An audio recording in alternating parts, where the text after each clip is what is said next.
السلام عليكم ورحمة الله وبركاته. بسم الله الرحمن الرحيم. الحمد لله رب العالمين. الصلاة والسلام على سيدنا محمد وآله وصحبه أجمعين. رب اشرح لي صدري ويسر لي أمري واحلل عقدة من لساني يفقهوا قولي. إن شاء الله. ഇന്ന് ഇസ്രാ മിഅ്റാജിനെ കുറിച്ചാണ് നമ്മൾ ചർച്ച ചെയ്യാനുള്ളത്. മനുഷ്യാത്മാവിൻ്റെ വിജയം നിർണയിച്ചു തന്ന ഒരു മഹാപ്രയാണമായിരുന്നു അത്. മനുഷ്യരുടെ പ്രതിനിധിയായ ഹബീബായ നബി സല്ലല്ലാഹു അലൈഹി വസല്ലമ തങ്ങളെ മലക്കുകളുടെ നേതാവാകുന്ന ജിബ്രീൽ അലൈഹിസ്സലാത്തു വസ്സലാമിനേക്കാളും ഉന്നതനാണെന്ന് ലോകത്തെ മുഴുവൻ തെളിയിച്ചൊരു മഹായാത്ര. ഇതിൻ്റെ പശ്ചാത്തലം നമുക്കറിയാം, ഞാൻ കൂടുതൽ വിശദീകരിക്കുന്നില്ല. അബൂ ത്വാലിബിൻ്റെ മരണം സംഭവിച്ചു. സല്ലല്ലാഹു അലൈഹി വസല്ലമ തങ്ങളെ ഏറെ സഹായിക്കുകയും സംരക്ഷിക്കുകയും ചെയ്ത പിതൃവ്യനായിരുന്നു അദ്ദേഹം. ഷാമിലേക്കുള്ള യാത്രാമധ്യേ മുത്തറസൂലിൻ്റെ കുട്ടിക്കാലത്ത് അബൂ ത്വാലിബിനോട് നബിതങ്ങളെക്കുറിച്ച് ജൂത ക്രൈസ്തവ പുരോഹിതന്മാരെല്ലാം പ്രവചനം നടത്തുകയും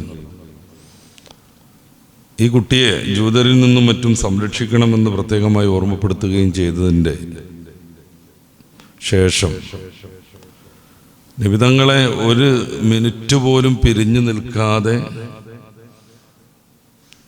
അബൂ ത്വാലിബ് സംരക്ഷിച്ചു എന്നതാണ് ചരിത്രത്തിലെ ഏറ്റവും വലിയൊരു കൗതുകം.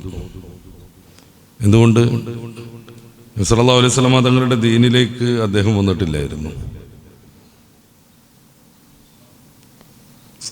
കടന്നുറങ്ങുന്നത് പോലും തൻ്റെ മക്കളെ ദൂരെ ദൂരെ കടത്തിയിട്ട് നബിതങ്ങളുടെ തൊട്ടടുത്ത് നബിയുടെ കയ്യും പിടിച്ചായിരുന്നു എന്നാണ് നമുക്ക് വായിക്കാൻ കഴിയുന്നത്. അബൂ ത്വാലിബിൻ്റെ സംരക്ഷണയുള്ളത് കൊണ്ട് തന്നെ പലരും ഹബീബായ നബിതങ്ങളെ കയ്യേറ്റം ചെയ്യാനും ആക്രമിക്കാനും തയ്യാറായില്ല. ഈ ഒരു നഷ്ടം ഹബീബായ നബി സല്ലല്ലാഹു അലൈഹി വസല്ലമ തങ്ങൾക്ക് വല്ലാത്ത ദുഃഖം പകർന്നതായിരുന്നു. തൊട്ടുടനെയായി മഹദിയാവുന്ന ഖദീജ ബീവി റളിയല്ലാഹു അൻഹ വഫാത്താകുന്നു.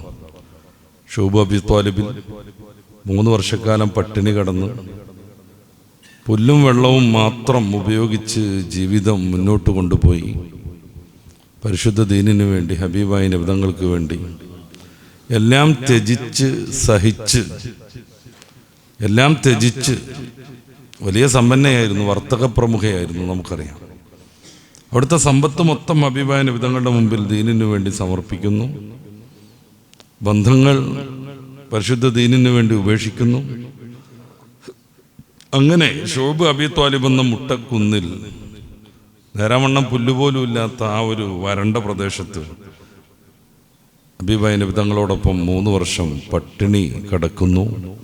അതിൻ്റെയൊക്കെ ഫലമായി മഹദിയാവുന്ന ഖദീജ ബീവി റളിയല്ലാഹു അൻഹ വഫാത്താവുന്നു.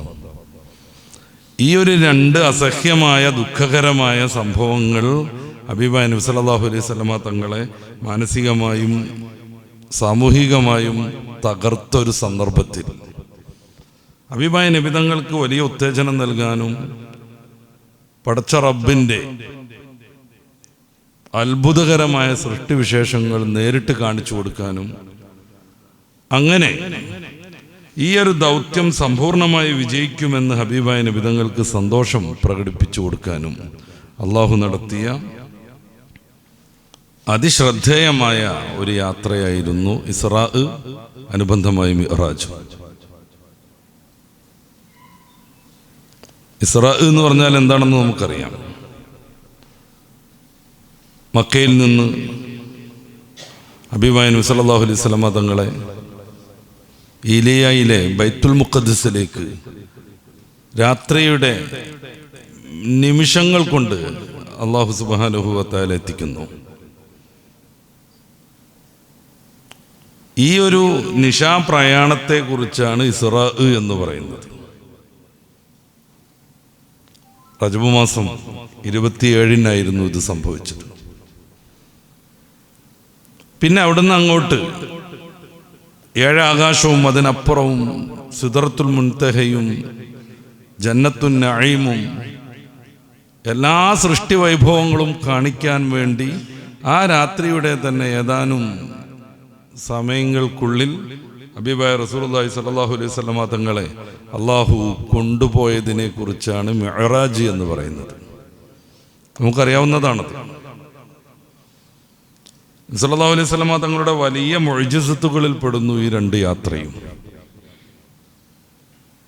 മുഅ്ജിസത്ത് എന്ന് പറഞ്ഞാൽ നമുക്കറിയാം, പ്രവാചകന്മാരെ അവരുടെ വാദത്തിൽ ശക്തിപ്പെടുത്താൻ വേണ്ടി അള്ളാഹു അവരിലൂടെ പ്രകടമാക്കുന്ന പ്രകൃതി നിയമങ്ങൾക്ക് വിധേയമല്ലാത്ത അത്ഭുതങ്ങളാണ് മുഅ്ജിസത്ത് എന്ന് പറയുന്നത്.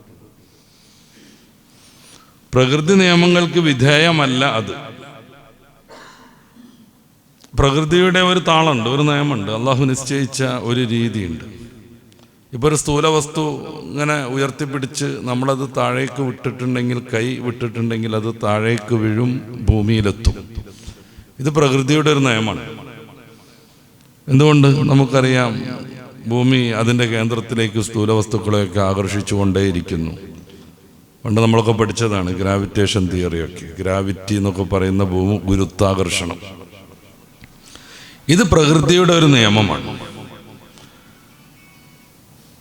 ഏതൊരു വസ്തുവും, സ്ഥൂല വസ്തുവും അതിന് ഈ വീഴലിനെ അതിജയിക്കും വിധത്തിൽ എന്തെങ്കിലുമൊക്കെ ഒരു ഫോഴ്സ് ഇല്ലെങ്കിൽ, ഇപ്പോൾ നമ്മളിങ്ങനെ ശക്തമായി ഇതിങ്ങനെ പിടിച്ചു വെച്ചാൽ ഇത് താഴേക്ക് വീഴില്ല. കാരണം ഭൂമിയുടെ ഈ ആകർഷണത്തെക്കാളും ശക്തമായി നമ്മളിവിടെ പിടിച്ച് നിൽക്കുന്നുണ്ട് എന്നതാണ് അതിൻ്റെ കാര്യം.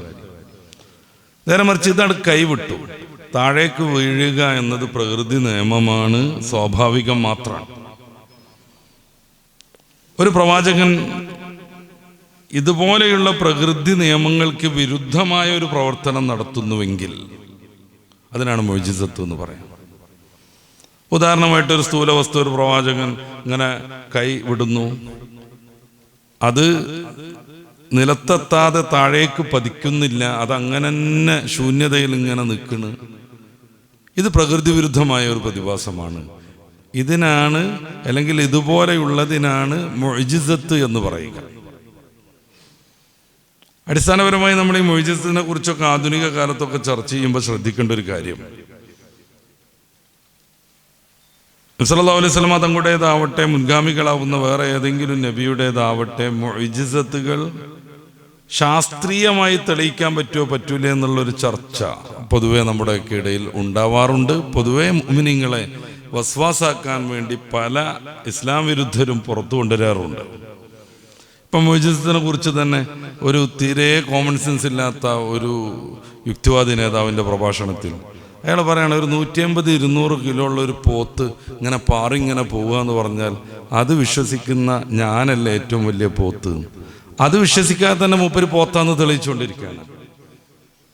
കാരണം ഒരു പോത്ത് പാറുക എന്നത് പ്രകൃതിപരമായി സാധാരണഗതിയിൽ സംഭവിക്കാത്തൊരു സംഗതിയാണ്. അതും വളരെ സ്പീഡിൽ ഇതിങ്ങനെ പറന്നു പോകുക എന്നുള്ളത് സംഭവിക്കില്ല. കാരണം പോത്തിന് അതിനുള്ള സംവിധാനമില്ല. ഇത് പ്രവാചകനാണെന്ന് തെളിയിക്കാൻ വേണ്ടി ഒരു നബിയുടെ കരങ്ങളാൽ സംഭവിക്കുന്നുവെങ്കിൽ അതിൻ്റെ പേരാണ് മുഅ്ജിസത്ത്. അപ്പം അത് പ്രകൃതിക്ക് യോജിക്കണതല്ല, പ്രകൃതിയുടെ നിയമങ്ങളോട് ഒത്തുപോണതല്ല. പ്രകൃതിയുടെ നിയമങ്ങളോട് ഒത്തുപോണത് ഏത് മനുഷ്യരും ചെയ്യാൻ പറ്റുന്നതാണ്. പ്രകൃതിയുടെ നിയമത്തിനോട് ഒത്തുപോകുന്നത് ഏത് മനുഷ്യനും ചെയ്യാൻ പറ്റുന്നതാണ്. ഇപ്പം നമ്മളിങ്ങനെ സാധനം പിടിച്ചു, കൈവിട്ടു, അത് നിലത്തേക്ക് വീഴുക എന്നുള്ളത് വലിയൊരു സംഗതിയാണോ? എല്ലാവർക്കും പറ്റുന്നത്. നേരെ വെച്ച് നിലത്തേക്ക് വീഴണില്ല, അവിടെയാണ് അത് പ്രകൃതി വിരുദ്ധമാകുന്നത്. മുഅ്ജിസത്തിന്റെ നിർവചനം പറയുമ്പോൾ തന്നെ അംറുൻ ഖാരിഖുൽ ലിൽ ആദത്തി, പ്രകൃതി വിരുദ്ധമായ കാര്യങ്ങളായിരിക്കും മുഅ്ജിസത്ത്. പ്രവാചകത്വം വാദിക്കുന്ന ഒരാളിൽ നിന്ന് അതുണ്ടാകും. അപ്പോൾ ഒരു പോത്തിങ്ങനെ പാറുന്നത് സങ്കല്പിക്കാൻ കഴിയാതെ വന്ന് മുഅ്ജിസത്തിനെയും ഇസ്രാ മിഅ്റാജിനെയും നിഷേധിച്ച് സ്വയം പോത്തായി തെളിയുന്ന ചില ആളുകളെ കുറിച്ചല്ല നമ്മൾ സംസാരിച്ചുകൊണ്ടിരിക്കുന്നത്. നേരെ മറിച്ച് ഈ പ്രകൃതിയെ സംവിധാനിച്ചത് റബ്ബ് തആലയാണ്. സ്ഥൂല വസ്തുക്കൾ ഞെട്ടറ്റാൽ താഴേക്ക് വീഴണമെന്ന നിയമം നിർമ്മിച്ചവനും സംവിധാനിച്ചവനും അവനാണ്. പ്രകൃതിയുടെ ഓരോ കാര്യവും കൃത്യമായി നടത്തിത്തരുന്നത് റബ്ബ് തആലയാണ്. ഈ ഭൂമിയുടെ പിണ്ഡം ഇതിനേക്കാൾ ഇത്തിരി കൂടിയിരുന്നെങ്കിൽ നമുക്ക് നടക്കാൻ പറ്റൂലായിരുന്നു. എന്തുകൊണ്ട്? ഗ്രാവിറ്റി കൂടും. നമ്മുടെ കാല് കാന്തത്തിൽ ഇരുമ്പൊട്ടിപ്പിടിക്കുന്നത് പോലെ ഈ ഭൂമിയിൽ ഒട്ടിപ്പിടിച്ചിരിക്കും. എന്നാൽ നടക്കാൻ വലിയ പ്രയാസമായിരിക്കും. ഈ ഭൂമിയുടെ പിണ്ഡം ഇത്തിരി കുറഞ്ഞിരുന്നുവെങ്കിൽ ഗ്രാവിറ്റി കുറയും. ഇന്ന് നിലവിലുള്ളത്ര ഭൂമി വലുപ്പല്ലെങ്കിൽ അതിൻ്റെ ആകർഷണം കുറയും. അതുകൊണ്ട് നമുക്ക് ഈ ഭൂമിയിൽ ഇങ്ങനെ റെഡിയായിട്ട് നിൽക്കാൻ പറ്റൂല, നമ്മൾ ആടിക്കൊണ്ടിരിക്കും. ഈ പൊടിയൊക്കെ ഇങ്ങനെ കാറ്റത്ത് ആടുന്നത് പോലെ, അപ്പൂപ്പൻ താടി കാറ്റത്ത് പാറിപ്പോണത് പോലെ നമ്മളിങ്ങനെ ആടിക്കൊണ്ടിരിക്കും. കൃത്യമായി ഈ ഭൂമിയെ ഇவ்விதം സൃഷ്ടിച്ചവനാണ് പടച്ച റബ്ബ്. ഇന്നതൊക്കെയാണ് പ്രകൃതിയുടെ നിയമമെന്ന് പഠിപ്പിക്കുകയും സംവിധാനിക്കുകയും ചെയ്തവനാണ് റബ്ബ്. ആ റബ്ബിന് തൻ്റെ പ്രവാചകനെ സ്ഥിരീകരിക്കാൻ വേണ്ടി ഈ പ്രകൃതിയുടെ നിയമത്തിന് എപ്പോഴെങ്കിലും ഒരു മാറ്റം വരുത്തുന്നതിന് യാതൊരു ശക്തിക്കുറവുമില്ലെന്ന് വിശ്വസിക്കുന്നിടത്താണ് ഒരു മനുഷ്യൻ വിവേകമതിയാകുന്നത്. ഇതിപ്പോൾ ഇങ്ങനെയൊക്കെ ഓർഡറിലിട്ടത് ഇപ്പോൾ ഏതോ ഒരു വിദ്യാർത്ഥിയാണ് ഇവിടുത്തെ ഈ 2 സംഭവം വെച്ചതും ഈ സ്റ്റാൻഡ് വെച്ചതും കസേര വെച്ചതൊക്കെ. ഇതാണ് ഇതിൻ്റെ ഓർഡർ. ഇതിങ്ങനെ വെക്കാനേ മൂപ്പരാൾക്ക് പറ്റുള്ളൂ. ഇതൊന്ന് ബാക്കിൽ ഇടാനോ ഈ കസാര കമിഴ്ത്തി വെക്കാനോ മൂപ്പർക്ക് പറ്റൂല എന്ന് വിശ്വസിക്കുന്നവൻ വിഡ്ഢിയാണല്ലോ, പൊട്ടനാണല്ലോ. ഇതിങ്ങനെയൊക്കെ വെക്കാൻ പറ്റിയ ആൾക്ക് ഈ കസാര തിരിച്ചിടാൻ പറ്റും, ഈ സ്റ്റാൻഡ് വേണമെങ്കിൽ തള്ളി നിലത്തേക്ക് ഇടാൻ പറ്റും, ഒക്കെ ചെയ്യാൻ പറ്റും. പടച്ച റബ്ബ് ഇങ്ങനെയൊക്കെയാണ് പ്രകൃതിയെ ക്രമീകരിച്ചത്. ഇതിങ്ങനെ തന്നെ ആകാവൂ എന്ന് ഒരു നിയമമില്ല. പ്രവാചകന്മാരുടെ സ്ഥിരീകരണത്തിന് അള്ളാഹു ചിലപ്പോൾ അത്ഭുതങ്ങൾ നൽകും. അത് പ്രകൃതി വിരുദ്ധമായിരിക്കും. ഇസ്രാ മിഅ്റാജ് അவ்விധത്തിൽപ്പെടുന്നു. അല്ലെങ്കിൽ ഏതാനും സമയം കൊണ്ട് ഒരു രാത്രിയിൽ തന്നെ 2 മാസത്തിലേറെ യാത്ര ചെയ്യാൻ എത്തുന്ന ബൈത്തുൽ മുഖദ്ദസിലേക്ക് മസ്ജിദുൽ ഹറാമിൽ നിന്ന് ഹബീബായ നബിതങ്ങൾ എത്തിച്ചേരുക. പിന്നീട് അവിടെ നിന്ന് 7-ാം ആകാശവും ജിബ്രീൽ അലൈഹിസ്സലാത്തു വസ്സലാമിന് കടന്നെത്താൻ പറ്റാത്തതായ മേഖലകളിലേക്കൊക്കെ പോവുക. അവിടെയുള്ള മഹാത്ഭുതങ്ങളെല്ലാം കാണുക, ബോധ്യപ്പെടുക.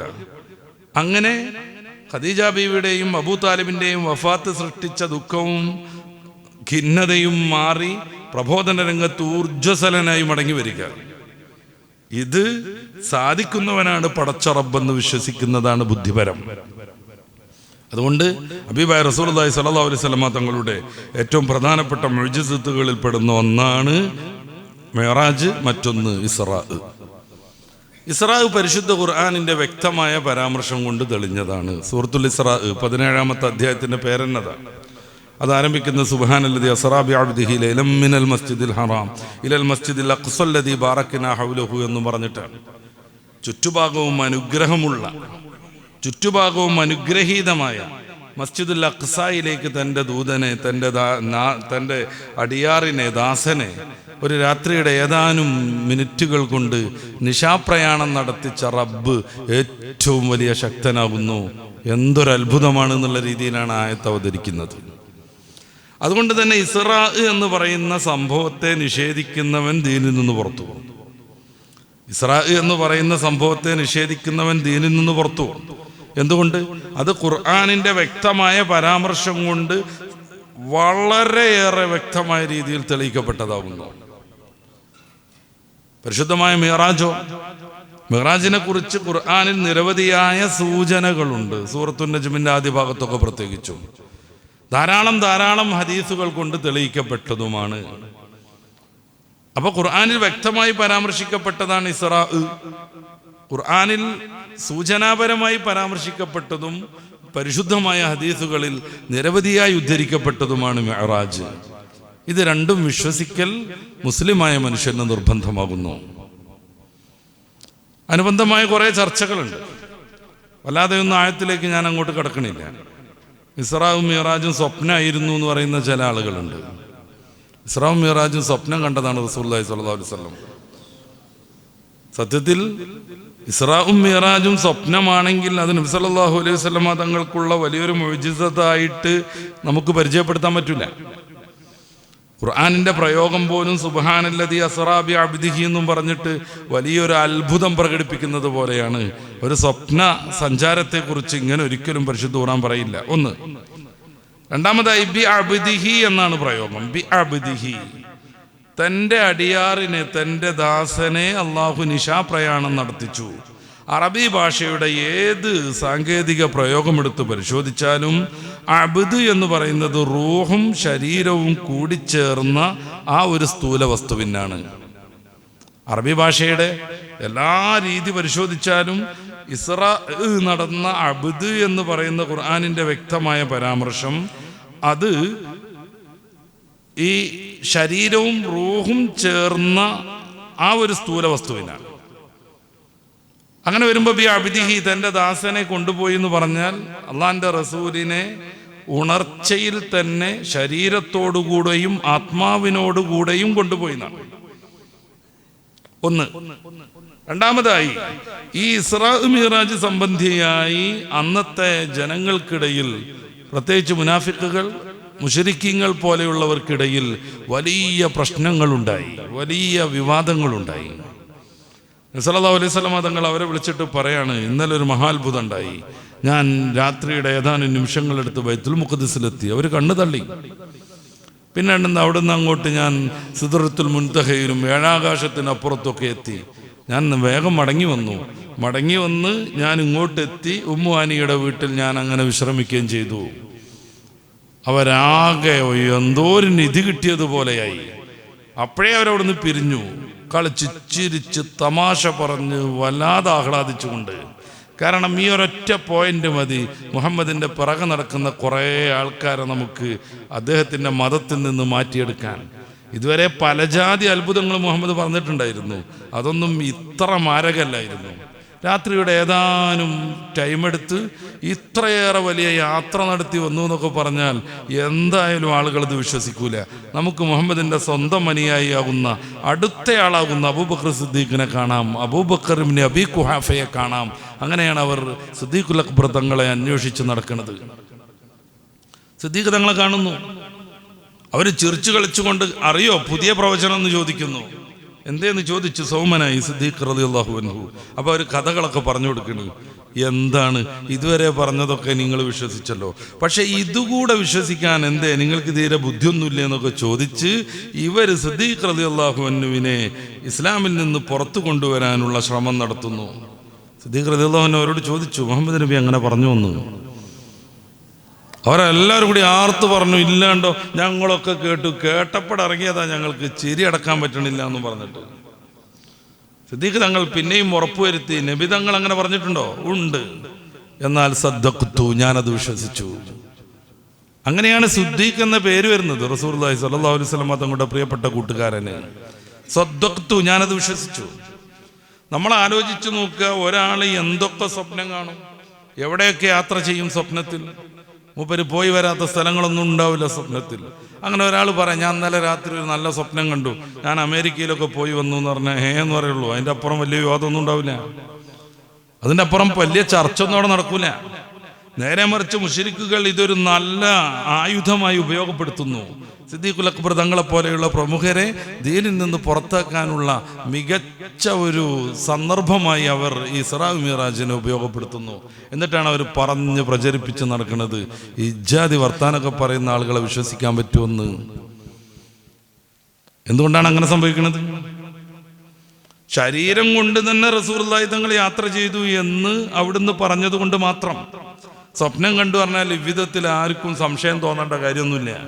ഇമാമിനെ ഖുർത്തുബിയെ പോലെയുള്ള, തുബ്രിയെ പോലെയുള്ള മഹാപണ്ഡിതന്മാരെല്ലാം ഇത് ഈ വിധത്തിൽ തന്നെ വിശദീകരിച്ചിട്ടുണ്ട്. വലാ മാനാ ലി ഖൗലി മൻ ഖാൽ ഉസ്രിയ ബി റൂഹിഹി ദൂന ജസദി.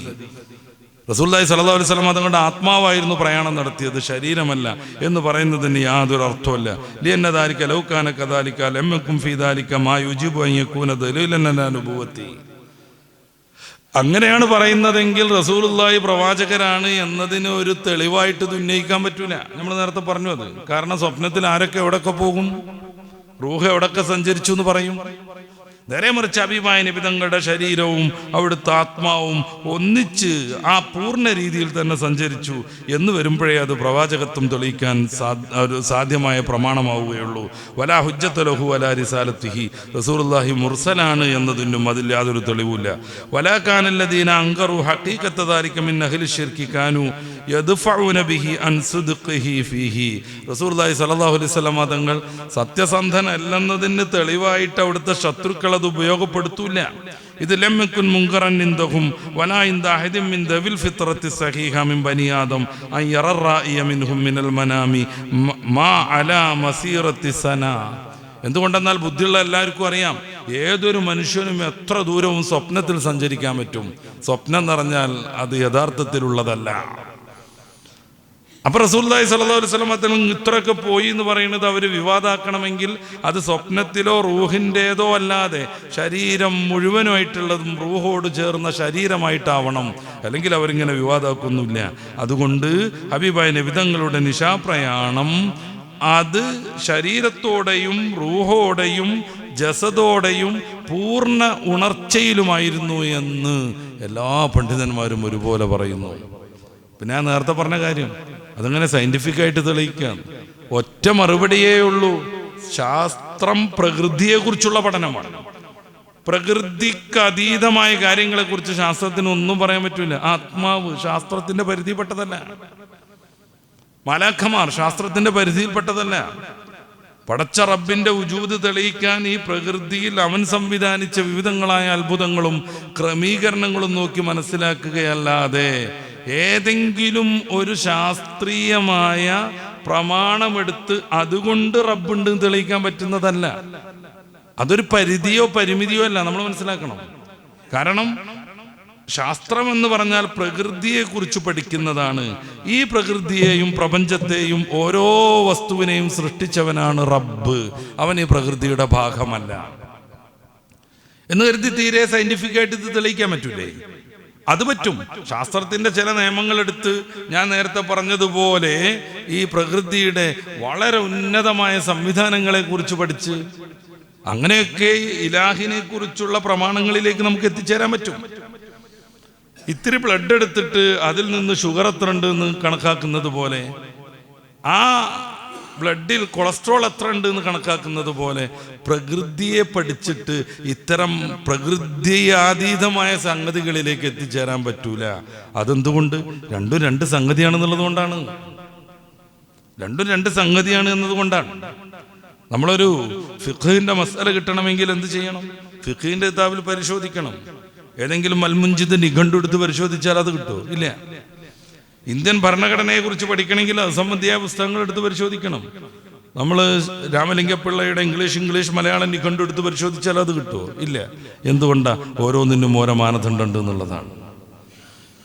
അപ്പൊ ഇസ്രായിലും മിഅ്റാജിലും ഹബീബായ റസൂലുള്ളാഹി സ്വല്ലല്ലാഹു അലൈഹി വസല്ലം തങ്ങൾ വിവിധങ്ങളായ അത്ഭുതങ്ങൾ കണ്ടു. അവിടുത്തെ ആത്മാവിന് വലിയ ശക്തി കിട്ടുന്ന ഒരു മഹായാത്രയായി അത്. ഈ യാത്രയിൽ വെച്ച് റസൂലുള്ളാഹി സ്വല്ലല്ലാഹു അലൈഹി വസല്ലം തങ്ങൾ റബ്ബിനെ കണ്ടോ കണ്ടില്ലേ എന്നുള്ള ഒരു ചർച്ചയും ഇസ്ലാമിക ലോകത്തുണ്ട്. ഇബ്നു അബ്ബാസ് റളിയല്ലാഹു അൻഹുവിനെ പോലെയുള്ള വലിയ സഹാബി വര്യന്മാരും പിൽക്കാലത്തുള്ള പൊതുവെ മുഅ്മിനീങ്ങളും മുഅ്മിൻ പണ്ഡിതന്മാരും അല്ലാഹുവിനെ പടച്ച റബ്ബിന് പ്രത്യേകമായൊരു സംവിധാനം ഒരുക്കി പ്രത്യേകമായൊരു സന്ദർഭത്തിൽ റസൂലുള്ളാഹി സ്വല്ലല്ലാഹു അലൈഹി വസല്ലം അവിടുത്തെ ഈ കണ്ണുകൊണ്ട്, അങ്ങനെയാണ് ഹദീസിലൊക്കെ ഉള്ള പ്രയോഗം, അവിടുത്തെ ഈ തലയിലുള്ള കണ്ണുകൊണ്ട്. അപ്പോൾ തലയിലല്ലാതെ കണ്ണുണ്ടോ എന്ന് വെച്ചാൽ നമുക്കൊരു ഉൾക്കാഴ്ച അറിയുന്ന സംഭവമുണ്ട്, അതല്ല എന്നർത്ഥം.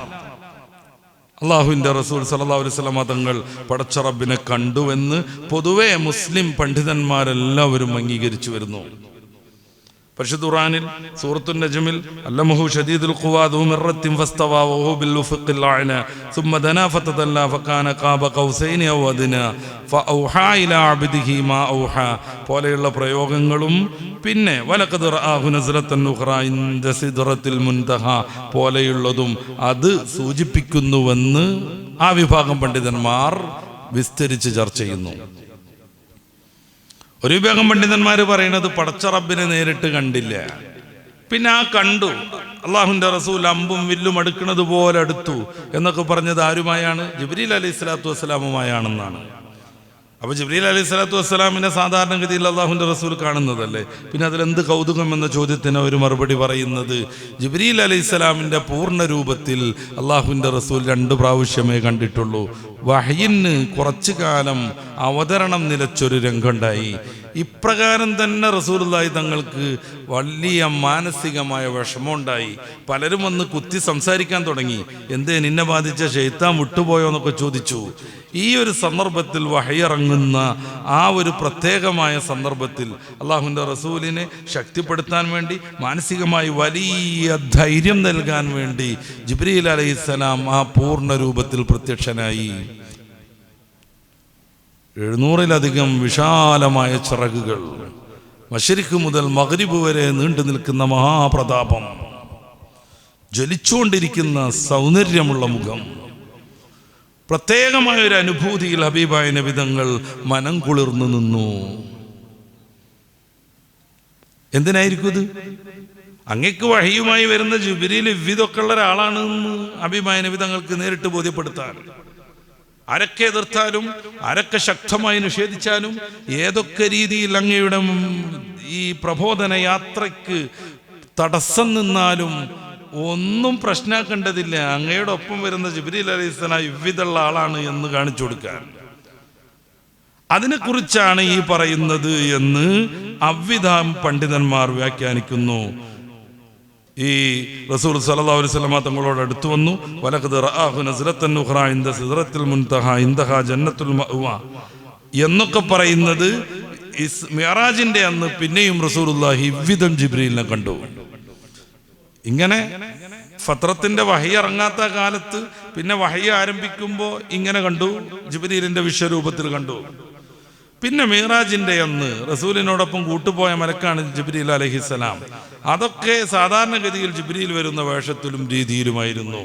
പിന്നെ പോയി പോയി പോയി 7 ആകാശവും കടന്ന് സിദ്റത്തുൽ മുൻതഹയിലെത്തുന്നുണ്ട്. അത് പ്രത്യേകമായൊരു വൃക്ഷമാണെന്ന് ഹദീസുകളിൽ കാണാം. വലിയ ഇലകളൊക്കെ ഉള്ള, വളരെ ശക്തി വിശേഷങ്ങൾ പ്രകടമാകുന്ന ഗംഭീരമായൊരു വൃക്ഷം. ആ വൃക്ഷത്തിന്റെ തൊട്ടപ്പുറത്താണ് ജന്നത്തുൽ മഅ്വ, നിത്യതയുടെ സ്വർഗം. ഖുർആൻ അങ്ങനെ തന്നെ വിശദീകരിക്കുന്നുണ്ട്. വലഖദ് റആഹു നസ്ലത്തൻ ഉഖ്റ, രണ്ടാമത്തെ പ്രാവശ്യം കൂടെ ജിബ്രീൽ അലൈഹിസ്സലാത്തു വസ്സലാമിനെ കണ്ടു. ഇൻദ സിദ്റത്തുൽ മുൻതഹ, ഈ മഹാവൃക്ഷത്തിന്റെ അടുത്ത് വെച്ച്. വഇൻദഹാ ജന്നത്തുൽ മഅ്വ, അതിന്റെ അപ്പുറത്താണ് നിത്യതയുടെ അനന്തതയുടെ സ്വർഗം. ഇത് യഗ്ശസ്സദ്റതമായ യഗ്ശ മാ സാഗൽ ബസറു വമാ തഗാ ലഖദ് റആ മിൻ ആയാതി റബ്ബിഹിൽ കുബ്റ. പ്രത്യേകമായ അവസ്ഥകൾ ഖുർആൻ വിശദീകരിക്കുന്നു. അപ്പൊ 2 വിധത്തിൽ പണ്ഡിതന്മാർ ഈ കാര്യം ചർച്ച ചെയ്യുന്നുണ്ട്. പൊതുവെ ഇസ്ലാമിക പണ്ഡിതന്മാർ, അഖീദയുടെ പണ്ഡിതന്മാർ പറയുന്നത് മിഅ്റാജിന്റെ അന്ന് അള്ളാഹുവിന്റെ റസൂൽ സല്ലല്ലാഹു അലൈഹി വസല്ലം തന്റെ സ്രഷ്ടാവിനോട് മുനാജാത്ത് നടത്തി. അപ്പോ അള്ളാഹുവിനെ കാണാൻ പറ്റുമോ ഇല്ലേ എന്നുള്ളൊരു ചർച്ച അനുബന്ധമായിട്ട് വരും. വിശ്വാസികൾക്ക് കിട്ടുന്ന ഏറ്റവും വലിയ സൗഭാഗ്യം മരണാനന്തരം സ്വർഗത്തിൽ വെച്ച് പടച്ച റബ്ബിന്റെ ദർശനമാകുന്നു. അത് അഹ്ലു സുന്നത്ത് വൽ ജമാഅത്ത് അംഗീകരിക്കുന്നതാണ്, എല്ലാവിധ പ്രമാണങ്ങൾ കൊണ്ട് സമർത്ഥിക്കുന്നതുമാണ്. പണ്ടുണ്ടായിരുന്ന ബിദ്അത്തുകാരാവുന്ന മുഅ്തസിലികളൊക്കെയാണ് അതിനെ നിഷേധിച്ചത്. അതവരുടെ യുക്തിവാദമായിരുന്നു. ആത്മീയമായ പല കാര്യങ്ങളും നമ്മുടെ ലളിതമായ ശുഷ്കമായ യുക്തി കൊണ്ട് യോജിപ്പിക്കാൻ പറ്റിക്കൊള്ളണം എന്നില്ല. അത് നമ്മൾ അങ്ങനെ തന്നെ മനസ്സിലാക്കണം. അതാണ് മുഅ്മിൻ. അലിഫ് ലാം മീം ദാലിക്കൽ കിതാബു ലാ റൈബ ഫീഹി ഹുദൽ ലിൽ മുത്തഖീൻ അല്ലദീന യുഅ്മിനൂന ബിൽ ഗൈബി. ഗൈബ് കൊണ്ട് വിശ്വസിക്കണം. നമുക്ക് മനസ്സിലാകുന്ന രീതിയിൽ മാത്രമേ ഞാൻ ഉൾക്കൊള്ളൂ എന്ന് പറയാൻ പറ്റൂല. ഈ സദസ്സിലുള്ള 100 കണക്കിന് ആളുകളിൽ ഓരോരുത്തർക്കും ഉൾക്കൊള്ളാനുള്ള ശേഷിയിൽ വ്യത്യസ്തതകൾ ഉണ്ടാകും. ഒരാൾക്ക് ഉൾക്കൊള്ളാൻ പറ്റുന്ന മാതിരി തന്നെ വേറൊരാൾക്ക് ഉൾക്കൊള്ളാൻ കഴിഞ്ഞോളണമെന്നില്ല.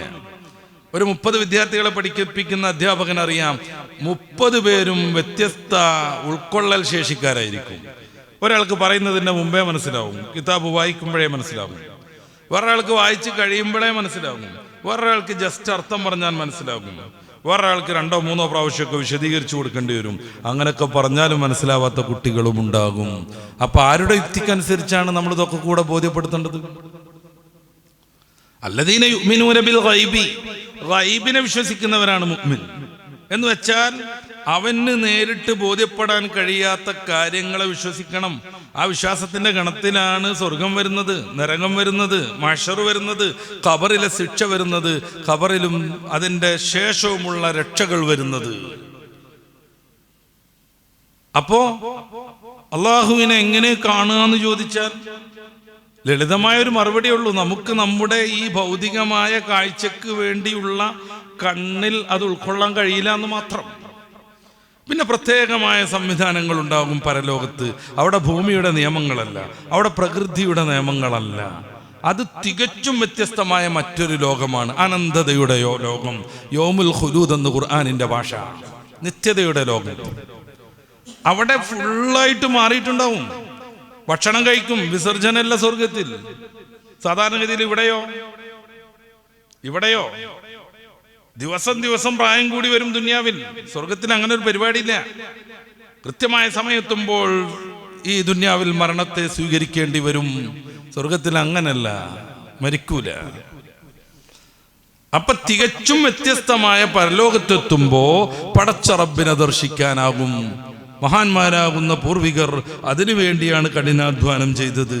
തന്റെ വിശുദ്ധമായ കണ്ണ് ഒരിക്കലും ദുരുപയോഗം ചെയ്യരുത്. കാരണം ഇതുവരെ കാണാതെ ആരാധിച്ച റബ്ബിന്റെ മുന്നിൽ ആ മഹാതേജസ് അനുഭവിക്കാനുള്ളതാണ് തൻ്റെ നേത്രങ്ങൾ.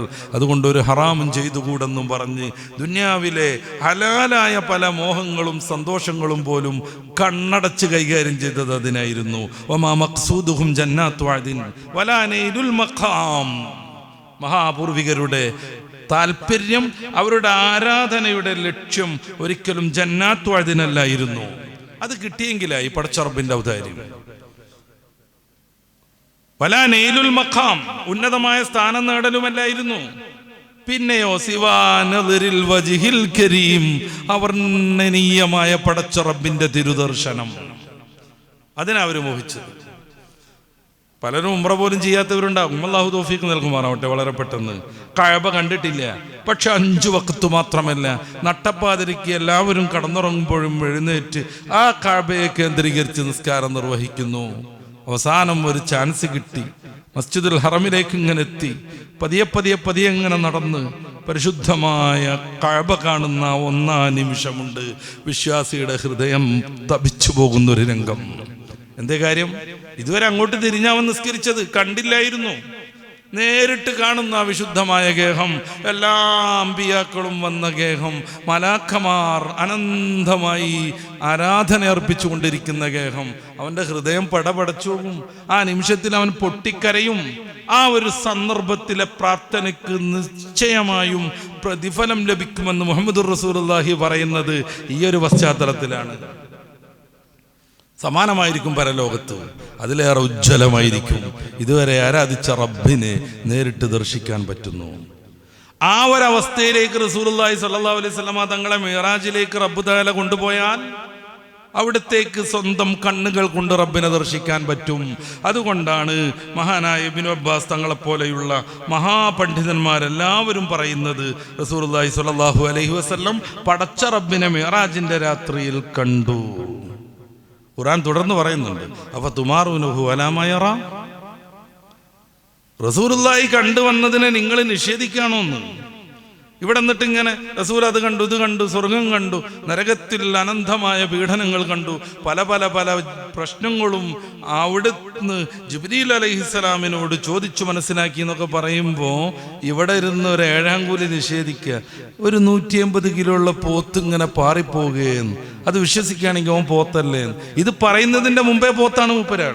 കാര്യം തൻ്റെ വളരെ ശുഷ്കമായ ബുദ്ധിയിൽ നടത്തുന്നത് മാത്രം, തോന്നുന്നത് മാത്രം അംഗീകരിക്കുള്ളൂ എന്ന് പറയുന്ന ഒരു മഹാമടയാണ്. പിന്നെ അത് അന്ധവിശ്വാസമാണ്. അത്ര അന്ധവിശ്വാസം. ഈ സാധനം ഇവിടെ ഉണ്ട് എന്നുള്ളത് എനിക്ക് തൊട്ടു നോക്കാൻ പറ്റും. കാരണം ഇതെന്റെ തൊടലിന് വിധേയമായൊരു സ്ഥൂല വസ്തുവാണ്.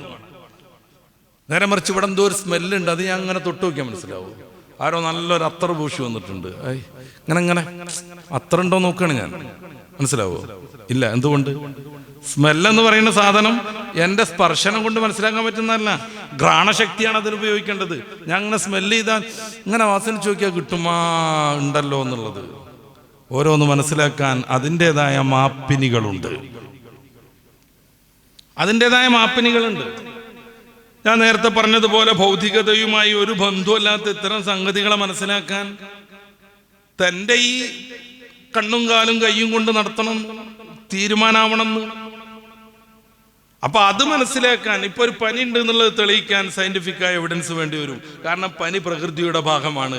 അത് മനസ്സിലാക്കാൻ ഈ ഒരു തെർമോമീറ്റർ തന്നെ ഉപയോഗിക്കേണ്ടി വരും. നേരെ മറിച്ച് ഒരാൾക്ക് വേറൊരാളുടെ വിദ്വേഷമുണ്ട്, എനിക്ക് ഈ ഒരു മുസ്തഫ ഖാനോട് എന്തോ ഒരു വിദ്വേഷമാണെന്നുള്ളത് തെർമോമീറ്റർ വെച്ചാൽ മനസ്സിലാവോ? സ്റ്റെതസ്കോപ്പ് വെച്ചാൽ മനസ്സിലാവോ? ഇല്ല. എന്തുകൊണ്ട്? ഈ സ്റ്റെതസ്കോപ്പിന്റെയോ തെർമോമീറ്ററിന്റെയോ പരിധിപ്പെട്ടതല്ല എൻ്റെ മനസ്സിന്റെ ചിന്തകൾ, തോന്നലുകൾ, വിദ്വേഷം, സ്നേഹം, പ്രണയം, ഇഷ്ക്, ഇതൊന്നും. അത് മനസ്സിലാക്കാൻ ബുദ്ധിയാണ് വേണ്ടത്, യുക്തിയാണ് വേണ്ടത്. അപ്പോ എനിക്കിതൊന്നും മനസ്സിലാവണില്ല. സത്യം പറഞ്ഞാൽ പനി ഉണ്ട് എന്നുള്ളത് അന്ധമായി വിശ്വസിച്ചാൽ അന്ധവിശ്വാസമാവും. വെറുതെ പനി ഉണ്ടെന്ന് കരുതി സ്കൂളിൽ പോകാതിരിക്കാൻ. അപ്പൊ അങ്ങനെ പരിശോധിച്ച് നോക്കി, തൊട്ട് നോക്കി, ഒരു ചൂടുമില്ല. അപ്പൊ അമ്മ പറയും പൊയ്ക്ക മര്യാദക്ക്. കാര്യം എന്താ? പ്രകൃതിപരമായി മനസ്സിലാക്കാൻ പറ്റുന്നൊരു സാധനമാണ്. ഈ ഉമ്മ പറഞ്ഞു എന്നതല്ലാതെ ആ മോന്റെ മുമ്പിൽ അവന്റെ ഉപ്പ എന്ന് പറയുന്ന ആണ് എന്നതിന് വേറെ എന്തെങ്കിലും തെളിവുണ്ടോ? ഒന്ന് ആലോചിച്ച് നോക്കി. വേറെ എന്തെങ്കിലും തെളിവുണ്ടോ? ഈ സദസ്സിൽ എത്ര ആളുകളുണ്ട്? ഓരോ ഉപ്പാൻ ആദരിക്കണില്ലേ, സ്നേഹിക്കണില്ലേ? ഇപ്പോഴും ഉപ്പാന്റെ ഖബർ എന്ന് പറഞ്ഞിട്ട് ഒരാളുടെ ഖബറിന്റെ അടുത്തേക്ക് പോണില്ലേ? അതാണ് നമ്മുടെയൊക്കെ ഒറിജിനൽ ഉപ്പ എന്നതിന് എന്ത് തെളിവുള്ളത്? അന്ധമായി വിശ്വസിച്ചു ഉമ്മാനെ. വല്യമ്മ പറഞ്ഞതുപോലും നമുക്ക് സ്വീകാര്യമല്ല. കാര്യം വല്യമ്മക്കറിയാം ഉമ്മാന്റെ ഓരോ ചലനവും. ഞാനിതൊരു ആക്ഷേപം അല്ലെങ്കിൽ ഒരു മാനം കെടുത്താൻ പറയല്ല. പുതിയ കാലല്ലേ, DNA ടെസ്റ്റ് നടത്തിക്കൂടെ എന്ന് വേണമെങ്കിൽ ചോദിക്കാം. DNA ടെസ്റ്റ് നടത്തുമ്പോൾ അന്ധവിശ്വാസങ്ങളുടെ കോമ്പലാണ് വരുന്നത്, ശൃംഖല. ഈ DNA ടെസ്റ്റ് നടത്തുന്ന പെൺകുട്ടിക്ക് ആ വിഷയത്തിൽ യോഗ്യതയുണ്ടെന്ന് അന്ധമായി നമ്മൾ വിശ്വസിച്ചു. അവൾ പഠിക്കുമ്പോൾ കൂടെ നമ്മളില്ലായിരുന്നു. അവൾ കോപ്പി അടിച്ച് ജയിച്ചതല്ലെന്ന് മനസ്സിലാക്കാൻ അവളോടൊപ്പം നമ്മൾ പരീക്ഷാ സമയത്ത് സാന്നിധ്യമില്ലായിരുന്നു. അന്ധമായി വിശ്വസിച്ചു. ആ കുട്ടി എല്ലാ അർത്ഥത്തിലും യോഗ്യത ഉള്ളവളാണെന്ന് സങ്കല്പിക്കുക. ഈ മെഷീൻ അതിന് പര്യാപ്തമാണെന്ന് അന്ധമായി വിശ്വസിച്ചു. നമുക്കറിയാം ആ മെഷീൻ നേരാവണ്ണം പ്രവർത്തിക്കുന്നുണ്ടോ എന്നുള്ളത്. DNA ടെസ്റ്റ് നടത്തിയ മെഷീൻ അതും നല്ലത് ഉഷാറാണെന്ന് വെറുതെ സങ്കല്പിക്കുക. ആ DNA റിസൾട്ട് എഴുതി തന്ന ടൈപ്പ് ചെയ്ത കുട്ടിക്ക് പഴച്ചിട്ടില്ലെന്ന് നമ്മൾ വിശ്വസിച്ചു. നെഗറ്റീവ് പോസിറ്റീവ് ആയിട്ടില്ലെന്നും പോസിറ്റീവ് നെഗറ്റീവ് ആയിട്ടില്ലെന്നും. അവരൊരു മനുഷ്യരായിരിക്കും, സ്വാഭാവികമായിട്ടും പഴവ് പറ്റാം. ഒരൊറ്റ ഞെക്കൽ മാറിക്കഴിഞ്ഞാൽ റിസൾട്ട് താറുമാറാകാം. ഒക്കെ റെഡിയാണ് സങ്കല്പിക്കുക. അവർ ടൈപ്പ് ചെയ്ത ഈ കമ്പ്യൂട്ടർ സോഫ്റ്റ്വെയർ ക്ലിയർ ആയിരുന്നു എന്ന് നമ്മൾ അന്ധമായി വിശ്വസിച്ചു. നടിക്കുമ്പോൾ D വരുന്ന എത്ര കമ്പ്യൂട്ടർ ഉണ്ട്? ഒരു ഡോക്ടറെ അടുത്ത് നമ്മൾ ചെന്നു, അയാൾ പരിശോധിച്ചു, രോഗത്തിന് മരുന്നും തന്നു. ഈ മരുന്ന് അതിൻ്റെ സയന്റിഫിക്കായ രീതിയിൽ അനലൈസ് ചെയ്ത് ഈ രോഗവും അതും തമ്മിലുള്ള ബന്ധം കണ്ടുപിടിച്ച് ഇത് ശരിക്കും അതിന് സൂറ്റബിൾ ആണെന്ന് പ്രമാണബദ്ധമായി തെളിഞ്ഞിട്ടാണോ നമ്മൾ ടാബ്ലറ്റ് തിന്നണത്, നമ്മൾ സിറപ്പ് കുടിക്കണത്? അല്ല. ഈ ഡോക്ടർ അതിന് യോഗ്യനാണെന്ന് അന്ധമായി വിശ്വസിച്ചു. അന്ധമായ വിശ്വാസങ്ങളുടെ സംയുക്തമാണ് ഈ ലോകം, ഈ ജീവിതം. പരിശുദ്ധ ഇസ്ലാം പറയുന്ന ഏതെങ്കിലും പ്രമാണം, ഏതെങ്കിലും വിശ്വാസം അന്ധമാണെന്നല്ല ഞാൻ പറയണത്. ഈ പറയുന്ന ആളുകളൊക്കെ ബോധ്യപ്പെടേണ്ട ഒരു സംഗതി, അവരും അന്ധവിശ്വാസങ്ങളിലാണ് ജീവിച്ചുകൊണ്ടിരിക്കുന്നത് എന്നുള്ളതാണ്. അപ്പൊ പടച്ച റബ്ബിനെ എങ്ങനെ കാണുക? പടച്ച റബ്ബാണ് മനുഷ്യനെ ഇപ്രകൃതിയിൽ സൃഷ്ടിച്ചത്. അള്ളാന്റെ റസൂലിനെ ഒരു മഹായാത്ര കഴിഞ്ഞ് ജിബ്രീൽ അലൈഹിസ്സലാമാകുന്ന മലാഖമാരുടെ നേതാവിന് പോലും കടന്നെത്താൻ പറ്റാത്തടത്തൊക്കെ കൊണ്ടുപോയിട്ട് പടച്ച റബ്ബ് അള്ളാന്റെ റസൂലിന് ഒരു പ്രത്യേകമായ ദർശനം നൽകുന്നു. റബ്ബിനത് സാധ്യമല്ല എന്ന് വിശ്വസിക്കുന്നവൻ പൊട്ടന്മാരുടെ നേതാവായി മാറുന്നു. അതുകൊണ്ടാണ് പൊതുവെ പണ്ഡിതന്മാരെല്ലാവരും മിഅ്റാജിന്റെ അന്ന് അള്ളാഹുവിന്റെ റസൂൽ സല്ലല്ലാഹു അലൈഹി വസല്ലം തങ്ങളും പടച്ച റബ്ബു ദബ്ബിൽ ദർശിച്ചു എന്ന് പറയുന്നത്. പ്രസിദ്ധനായ പ്രവാചക പ്രണയിയായിരുന്നു മഹാനായ ഉമറുൽ ഖാദി റളിയല്ലാഹു അൻഹു റഹ്മഹുല്ലാഹ്.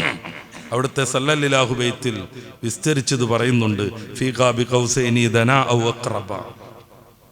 ഖാബ് ഖൗസൈൻ വർണ്ണിക്കാൻ കുറേ ടൈം വേണ്ട ചില ആത്മിക പ്രയോഗങ്ങളാണ്. അവിടെ വെച്ച് ദന അള്ളാഹുവിന്റെ റസൂൽ തങ്ങൾ അടുത്തു. ഔ അഖ്റബ അടുപ്പം കൂടി വന്നു. മിർ റബ്ബിഹി, തൻ്റെ സ്രഷ്ടാവിനോട്, രക്ഷിതാവിനോട്. ഹാദൻ നബിയുൽ മുജ്തബ, പ്രത്യേകമായി തെരഞ്ഞെടുക്കപ്പെട്ട ഈ പ്രവാചകർ, പ്രത്യേകമായി തെരഞ്ഞെടുക്കപ്പെട്ട പ്രവാചകർ, ദുനിയാവിൽ നിന്ന് പ്രകൃതിയുടെ എല്ലാ നിയമങ്ങളെയും ലംഘിച്ചുകൊണ്ട് അള്ളാഹുവിൻ്റെ പ്രത്യേകമായ സംവിധാനങ്ങളിലേക്ക് പറന്നെത്തിയ റസൂൽ. ദന ഔ അഖ്റബ ഫറആഹു, അങ്ങനെ റബ്ബിനെ റസൂൽ ദർശിച്ചു. ഐനൻ, കണ്ണുകൊണ്ടും, വഫുആദൻ, ചിന്ത കൊണ്ടും, ഹൃദയം കൊണ്ടും. മർഹബ ഫസഖാഹു കഅസ മഹബ്ബത്തിൻ തസ്നീമ. വളരെ ദാർശനിക പ്രാധാന്യമുള്ള വചനങ്ങൾ കൊണ്ട് തൻ്റെ കവിതകളെ മനോഹരമാക്കിയ മഹാനായ ഉമറുൽ ഖാദി റഹ്മഹുല്ല പറയുന്നതാണിത്. പിന്നെ ഈ യാത്ര കൊണ്ടുണ്ടായ ലാഭങ്ങളെ കുറിച്ച് നമ്മൾ ചർച്ച ചെയ്യണം. ഒന്നാമതായി നിസ്കാരം തന്നെ. അതുകൊണ്ടാണ് നിസ്കാരം അല്ലാഹുവിലേക്കുള്ള മിഅ്റാജാണെന്ന് വലിയ സൂഫി വര്യന്മാർ പഠിപ്പിക്കുന്നത്. ഹബീബായ റസൂൽ സല്ലല്ലാഹു അലൈഹി വസല്ലം തൻ്റെ ശരീരം കൊണ്ടും ആത്മാവ് കൊണ്ടും റബ്ബിലേക്ക് മിഅ്റാജ് നടത്തി കൊണ്ടുവന്ന വലിയ സമ്മാനം. നമ്മൾ നിസ്കാരത്തിലേക്ക് നിൽക്കുമ്പോൾ നമ്മളൊരു മിഅ്റാജ് തുടങ്ങുകയാണ്, അത്യുന്നതനിലേക്കുള്ള ഉഡ്ഡയനം ആരംഭിക്കുകയാണ്. ഓരോ നിമിഷവും റബ്ബിലേക്ക് അടുത്തടുത്ത് അങ്ങനെ വരികയാണ്. അല്ലാഹു അക്ബർ എന്നും പറഞ്ഞ് തക്ബീർ കെട്ടുമ്പോൾ ഞാനൊരു നിസാരനും നിന്ദനുമാണെന്ന് സ്വയം പ്രഖ്യാപിക്കുകയാണ്. അല്ലാഹു അക്ബർ, അല്ലാഹു ആണ് വലിയവൻ. അല്ലാഹു ആണ് വലിയവൻ എന്നതിൻ്റെ ബൈലൈൻ റീഡിംഗ് ആണ് ഞാൻ ചെറിയവനാണെന്നുള്ളത്. അതിന്റെ തൊട്ട് മുന്നേ നമ്മൾ ബാങ്ക് കൊടുക്കുന്നുണ്ട്, അല്ലാഹു അക്ബർ, അല്ലാഹു അക്ബർ, അല്ലാഹു അക്ബർ, അല്ലാഹു അക്ബർ, അല്ലാഹു ആണ് വലിയവൻ, ഞാൻ വളരെ നിസ്സാരൻ. ഇഖാമത്ത് കൊടുക്കുന്നുണ്ട്, ആ പ്രയോഗം അവിടെയും വരുന്നു. റബ്ബിന്റെ മുമ്പിൽ എല്ലാം സമർപ്പിക്കാൻ കരുതി നല്ല നിയ്യത്തും വെച്ച് അല്ലാഹു അക്ബർ പിന്നെയും വരുന്നു, ഞാൻ നിസ്സാരനാണ്. സമ്പത്തുണ്ടാകും, കുറേയേറെ വലിയ ഉദ്യോഗം ഉണ്ടാകും, ചിലപ്പോ സന്താനങ്ങളുടെ സമൃദ്ധി ഉണ്ടാകും, ഒരു നാട് മുഴുവൻ എൻ്റെ കീഴിലായിരിക്കും. എല്ലാം ശരി, ഒരൊറ്റ നിമിഷം മതി അത് തീർന്നു പോകാൻ. വലിയ അഹങ്കാരത്തിലായിരുന്നു ടൈറ്റാനിക് എന്ന് പറയുന്ന ആഡംബര കപ്പൽ വലിയ മുതലാളിമാരെല്ലാവരും ചേർന്നിട്ട് കടലിൽ ഇറക്കുന്നത്. കപ്പിത്താൻ അതിൻ്റെ മുന്നേ നടത്തിയ പത്രസമ്മേളനത്തിൽ അഹങ്കാരത്തോടുകൂടെ പ്രഖ്യാപിച്ചത്, ദൈവം വിചാരിച്ചാലും ഇതിനൊന്നും ചെയ്യാൻ പറ്റൂല, അത്രക്ക് സംവിധാനങ്ങളുണ്ടെന്നാണ്. ഒരു മഞ്ഞുമലയിലിടിച്ച് അഗാധതയിലേക്ക് താഴ്ന്നു പോവാനായിരുന്നു യോഗം. 250-ലേറെ കോടീശ്വരന്മാർ ആ ഒരു കപ്പൽ അപകടത്തിൽ മരണപ്പെടുന്നു. വലിയ സമ്പന്മാരുടെ എല്ലാവരും ഒരുമിച്ച് കൂടി ഒരു വില്ല തന്നെ സൃഷ്ടിച്ച് ആ കുന്നു മൊത്തം ആധുനിക സൗകര്യത്തിൻ്റെ നമുക്കൊന്നും സങ്കല്പിക്കാൻ പറ്റാവുന്നതിനപ്പുറമുള്ള സംവിധാനങ്ങൾ ഒരുക്കി കാലിഫോർണിയയിൽ ബോളിവുഡ് നടന്മാരും സിനിമാ പ്രവർത്തകരും സംവിധായകന്മാരും ഡയറക്ടർമാരും ഒക്കെ കത്തിച്ചാമ്പലായപ്പോൾ ടിവിയുടെ മുന്നിൽ വന്നിട്ട് പൊട്ടിക്കരഞ്ഞു. അമേരിക്കയുടെ നേതൃത്വത്തിൽ ഇസ്രായേൽ ഗസയുടെ മുകളിൽ തീ തുപ്പിയപ്പോ നോ കോംപ്രമൈസ് എന്നെഴുതിയ സിനിമാ നടൻ ഒരിക്കലും ഒരു എക്സ്ക്യൂസും ചെയ്യരുത്, തകർക്കണം അവരെ. ബോംബ് വീണിട്ട് നിസ്സഹായയായി വീടും മക്കളും കുടുംബവും തകർന്ന് ആ പൊളിഞ്ഞു കിടക്കുന്ന വീടിന്റെ മുമ്പിൽ പൊട്ടിക്കരയുന്ന ഒരു ഫലസ്തീൻ ഉമ്മയുടെ ഫോട്ടോ വെച്ചിട്ട് നൈസ് വർക്ക്, എന്ത് നല്ല പ്രവൃത്തി എന്ന് കമന്റ് ചെയ്തു ഈ മൃഗീയ ചിന്തയുള്ള മനുഷ്യൻ.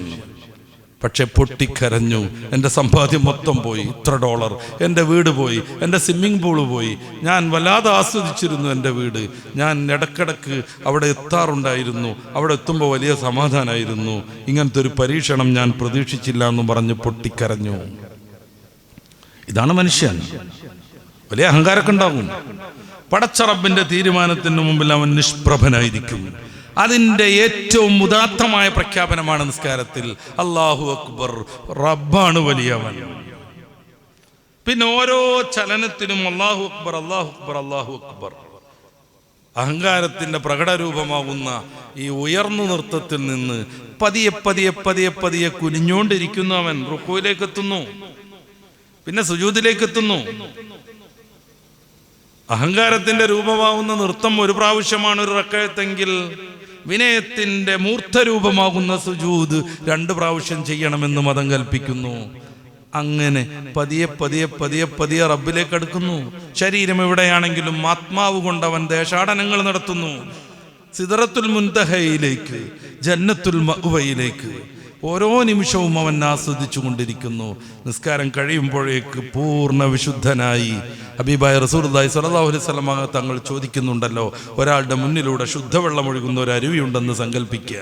അയാൾ 5 നേരം ആ അരുവിയിൽ നിന്ന് വിസ്തരിച്ച് കുളിക്കുന്നുണ്ടെന്നും സങ്കല്പിക്കുക. അദ്ദേഹത്തിൻ്റെ ശരീരത്തിൽ വല്ല അഴുക്കും പൊടിയും ചളിയും ശേഷിക്കുമോ? സഹാബാക്കിറാം ഒറ്റ വാക്കിൽ പറഞ്ഞു, ഇല്ലേ ഇല്ല. ഹക്കദാ സലാത്ത്, ഇപ്രകാരമാണ് നിസ്കാരം. 5 നേരം നമ്മൾ നമ്മുടെ ആത്മാവിനെ സംസ്കരിക്കുന്നു, റബ്ബിലേക്ക് അടുക്കുന്നു.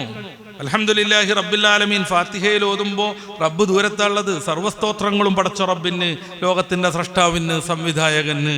അർ റഹ്മാനുർ റഹീം, അവൻ കരുണാവാരിധിയാകുന്നു. മാലിക് യൗമിദ്ദീൻ, പ്രതിഫല ദിനത്തിന്റെ ഉടമസ്ഥൻ, പരലോകത്തിന്റെ മഹാപ്രതാപി. ഇങ്ങനൊക്കെ പറയുമ്പോഴേക്ക് നമ്മുടെ മനസ്സിന്റെ ഉള്ളിലേക്ക് റബ്ബുമായുള്ള അടുപ്പം കൂടി കൂടി കൂടി കൂടി വരുന്നു. ആ ഒരു പ്രത്യേക നിമിഷത്തിൽ നമ്മൾ ശൈലി മാറ്റുന്നു. അവൻ എന്നുള്ളതിൽ നിന്ന് മാറി ഇയ്യാക്ക നീ എന്നതിലേക്ക് നമ്മൾ എത്തിച്ചേരുന്നു. നമ്മളും സ്രഷ്ടാവും തമ്മിലുള്ള അകലം കുറഞ്ഞു വന്നു. ശാരീരികമായ അടുപ്പത്തെക്കുറിച്ചല്ല ഞാൻ പറയണത്. അള്ളാഹുമായുള്ള ആത്മീകമായ ബന്ധം കൂടി വന്ന് ഇയ്യാക്ക നീ എന്ന തലത്തിലേക്ക് നമ്മൾ ഉയർന്നു വരുന്നു. ഇതാണ് ആത്മീകമായ മിഅ്റാജ്. അസ്സലാത്തു മിഅ്റാജുൽ മുഅ്മിനീൻ. നിസ്കാരം മുഅ്മിനീങ്ങളുടെ മിഅ്റാജാകുന്നു. മിഅ്റാജിന്റെ മുത്തറസൂൽ കൊണ്ടുവന്ന് നമ്മളെ മനോഹരമായി ഏൽപ്പിച്ചു തന്ന ഒരു വലിയ സമ്മാനം. മിഅ്റാജിന്റെ ഏറ്റവും വലിയ അനന്തര ഫലം ഈ നിസ്കാരമാണ്. വിശ്വാസിയും അവിശ്വാസിയും തമ്മിലുള്ള പ്രത്യേകമായ അടയാളമായിട്ട് നിസ്കാരത്തെ റസൂലുള്ളാഹി സ്വല്ലല്ലാഹു അലൈഹി വസല്ലം തങ്ങൾ പഠിപ്പിക്കുന്നു. എത്രമേൽ നിസ്കാരം വർദ്ധിക്കുന്നു അത്രമേൽ അള്ളാഹുവിലേക്ക് നമ്മൾ അടുത്തു വരുന്നു. സുന്നത്തുകളുടെ ശക്തി അനുസരിച്ച് നമുക്ക് കൂടുതൽ ഉന്നതമായ സ്ഥാനം ലഭിക്കാൻ ഇരിക്കുന്നു. പിന്നെ റസൂലുള്ളാഹി സ്വല്ലല്ലാഹു അലൈഹി വസല്ലം തങ്ങൾ കണ്ട കുറേ അത്ഭുതങ്ങൾ നമുക്ക് പഠിപ്പിച്ചു തന്നു. ഒരു വിദേശ യാത്രയൊക്കെ കഴിഞ്ഞു വന്നാൽ നമ്മളൊക്കെ ആവേശപൂർവ്വം ചുറ്ററോ ഇരിക്കും. അദ്ദേഹം കണ്ട കാര്യങ്ങളെക്കുറിച്ചൊക്കെ അറിയാനും പഠിക്കാനും വേണ്ടി റസൂലുള്ളാഹി സ്വല്ലല്ലാഹു അലൈഹി വസല്ലം തങ്ങൾ പഠിപ്പിച്ചു തന്നു കുറേ നിഅമത്തുകൾ. അൽഹംദുലില്ലാഹ്, വലിയ സന്തോഷം. സ്വർഗത്തിലൂടെ ബിലാൽ ഇബ്നു റബാഹ നടക്കുന്നത് മുത്തറസൂൽ വന്നിട്ട് സന്തോഷം പറഞ്ഞു, അഭിമാനം പറഞ്ഞു. ദീനിനു വേണ്ടി എല്ലാം ത്യജിച്ച് ഒരു ഉടുമുണ്ട് പോലും ഇല്ലാതെ അള്ളാഹുവിന്റെ റസൂലിനെ കാണാമെന്ന്. മാസങ്ങളായി വെള്ളം തൊട്ടിട്ട് കുളിച്ചിട്ടില്ല. കടന്നുറങ്ങുന്നത് ഒട്ടകത്തൊഴുത്തിലാണ്. ഒട്ടകത്തിന്റെ മലവും മൂത്രവും ശരീരമാസകലം പുരണ്ടിട്ടുണ്ട്. കഠിനമായ അധ്വാനത്തിന്റെ പ്രകൃതിയുടെ നിയമം അനുസരിച്ചുള്ള വയർത്ത് കുളിച്ചിട്ടുണ്ടായിരുന്നു. ഉടുക്കാൻ ഒരു ഉടുമുണ്ട് പോലുമില്ല. ഈത്തപ്പനയുടെ തണ്ട് കുത്തിച്ചതച്ച് അതൊരു കൊട്ട പോലെ നിർമ്മിച്ച് തൻ്റെ സ്വകാര്യ ഭാഗം മറച്ച് അത് ബാക്കിലേക്ക് പിടിച്ചു കെട്ടി കറുത്ത ബിലാൽ ഇബ്നു റബാഹ അമാവാസി ദിവസം കാത്തിരുന്നു. നല്ല വെളിച്ചമുള്ള നിലാവുള്ള രാത്രിയിൽ പോകാൻ പറ്റൂല, ആളുകൾ കണ്ടുപോകും. വേറെ മാർഗങ്ങളൊന്നുമില്ല, താനും അടിമയാണ്. അവിടത്തേക്കൊരു ഉപായം തോന്നി. നല്ല ഇരുട്ടുള്ള രാത്രി വരും, അന്ന് പോകാം. ഞാനും കറുപ്പ്, ഇരുട്ടും കറുപ്പ്, ആരും കാണൂല അന്ന്. അങ്ങനെയാണ് മുത്തറസൂൽ സ്വകാര്യ ദഅവത്ത് നടത്തുന്ന വീട്ടിന്റെ മുന്നിൽ അരണ്ട വെളിച്ചം ശ്രദ്ധിച്ച് നടന്നു ചെന്ന് ബിലാൽ ഇബ്നു റബാഹ ശബ്ദം അനക്കണത് എന്ന് പറയണത്. മന്നന്ത്, മുത്തറസൂലിന്റെ മനോഹരമായ ശബ്ദം. അന ബിലാൽ ഇബ്നു റബാഹ, ഞാൻ ബിലാലാണ്. റസൂലുള്ളാഹി സ്വല്ലല്ലാഹു അലൈഹി വസല്ലം ശബ്ദം കനപ്പിച്ചു. സന്തോഷം കൊണ്ട് പൊറുതിമുട്ടി. മർഹബൻ യാ ബിലാൽ, കടന്നു വരൂ, സ്വാഗതം. ജീവിതത്തിൽ ആദ്യമായി ബിലാൽ ഇബ്നു റബാഹിനോട് ഉന്നത കുലജാതനായ ഒരു മനുഷ്യൻ സ്വാഗതം പറഞ്ഞു. സുന്ദരൻ, എല്ലാവരുടെയും കണ്ണിലുണ്ണി, ഉന്നത കുലജാതൻ, സ്വർണത്തിന്റെ നിറമുള്ള പ്രവാചകർ സ്വല്ലല്ലാഹു അലൈഹി വസല്ലം. എല്ലാവരും ഒരു നോക്ക് കാണാൻ വേണ്ടി കാത്തിരുന്ന സുമുഖൻ. മടിച്ചു ബിലാൽ ഇബ്നു റബാഹ വീട്ടിന്റെ ഉള്ളിലേക്ക് കയറി. മുത്തറസൂൽ സ്വല്ലല്ലാഹു അലൈഹി വസല്ലം ബിലാൽ തങ്ങളെ ആലിംഗനം ചെയ്തു, ആശ്ലേഷിച്ചു. ജീവിതത്തിൽ ആദ്യമായി ഒരു ഉന്നതനാകുന്ന വ്യക്തിയുടെ, ഒരു തൊലിവെളുത്തയാളുടെ, ഒരു എല്ലാവരും മാനിക്കുന്ന മനുഷ്യന്റെ സ്പർശനം സ്നേഹത്തോടെ ബിലാൽ അനുഭവിച്ചു.